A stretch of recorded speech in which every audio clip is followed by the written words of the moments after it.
Yeah, so let's talk developmentally about what happens, how to approach this whole concept of death. So, when children are probably under the age of 2, there's not a lot of awareness going on. The child might observe a dead creature out and about and not really think anything of it, or really have any kind of really noticing of it. But somewhere kind of in between 1.5 and 2.5 and 3, children start to become more curious. And you'll notice your little one finding a dead bug, or maybe becoming kind of obsessed about collecting dead bugs. Is a little dead wormy or something, a little right? dead worm. Yeah. Yeah. Our kids had a lot of experiences with little dead insects in the yard when they were little. And they would always come in with fascination. Look what I found. It's the corpse of a spider, or those were always my favorite, or a roach, or all kinds of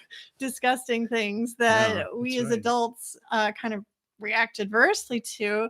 But as Montessorians, we try really not to. We try to react with the same kind of curiosity that they're showing us. And so I remember that being a challenge when my children were very little, is they would bring me these little dead things, or they would point out dead things, little dead parts of a bird on the ground, or roadkill, or there was a dead squirrel in the playground one time, and it was flat, and they were so curious about it. And it was almost like there was no compassion there at all. Like there was no empathy there yet. It was just all curiosity. They're just noticing, wow, look at this thing I found. Isn't it interesting? And as adults, like that is one of the first and most important things that we can do for children at that point, is to meet them where they are in that curiosity, and try to put aside any feelings of disgust or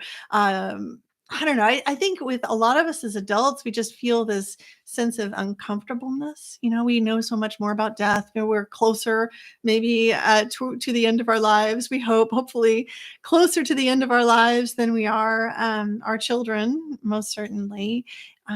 And we just, kind of makes us uncomfortable, the whole noticing of death, or the grossness, or the decomposition that can happen. Sometimes it can even smell bad when a creature is decomposing. But for children, often they approach it with wonder.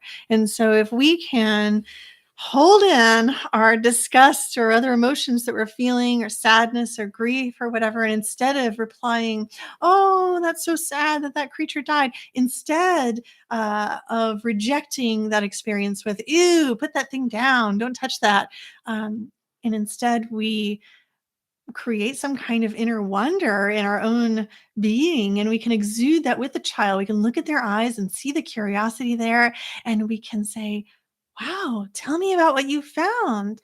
Well, and then you can guide them, of course, and say, I'm going to keep my hands here and not touch it. I don't want to touch it or disturb it. I'm just going to look. And I think that can be healthy modeling. But if you approach it with just an awareness that you are together noticing this interesting thing together, just like you would notice the pink tower, or you would notice interesting things about spaghetti, or the rest of the world around you. I think that can really give you a great start to having a healthy relationship with the end of life right from the very beginning. Exactly. I think partly because we're helping the child understand, I think, something very important, which is that the physical form, the things inside of us that you might see, like, here we often see sea mammals washed up on the beach. I mean, and they're very smelly. They can be very big. You see a dead seal or something. Once we saw a dead dolphin. We did. That was not smelly. It was not. It just recently just washed up, and we were both kind of sad because we didn't know what happened to this beautiful, healthy dolphin that had just it didn't look up. mangled. It just had died for some reason. And did it hit a ship? Did it?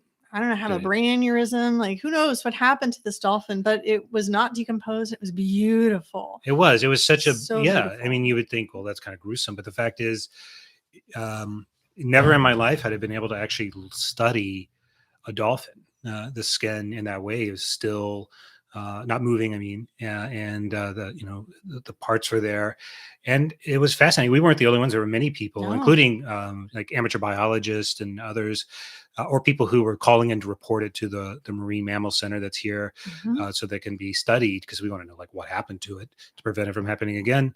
But taking the time to sort of look at that physical form and sort of studying it and satisfying a kind of curiosity about the natural world is a-okay, because we want people to understand that. We also want people to understand that we are more than just the physical being, whatever we want to call that other thing, a soul, consciousness, higher mind, that we have lots of words for it. And, there are lots of different ways to believe that. I certainly believe that we are much more than the sum of our parts, that kind of Gestalt theory. And there's something within us. I think the Montessori principles kind of point to that as well. I think they're very clear. She talks so much about the soul and the spirit. Exactly. So I think it's also, in a way to help a child start to understand, like, yes, death is a part of it. Yes, we're made up of these different things. Yes, someday we will die, as all living things will die. But that doesn't mean that's necessarily the end of the story, because we are much more than just the bones and muscles and flesh. And so I think if we can kind of demystify death at that earlier age when they're little and not react with too much horror, which is kind of common, it can help them sort of build a grounding of that, so that at the point when they do realize like that thing was living and it's not going to exist anymore, and they have this mind-blowing experience when they get to a later stage of development, they can start to kind of build on that idea of, how does the natural body work? Why would this happen?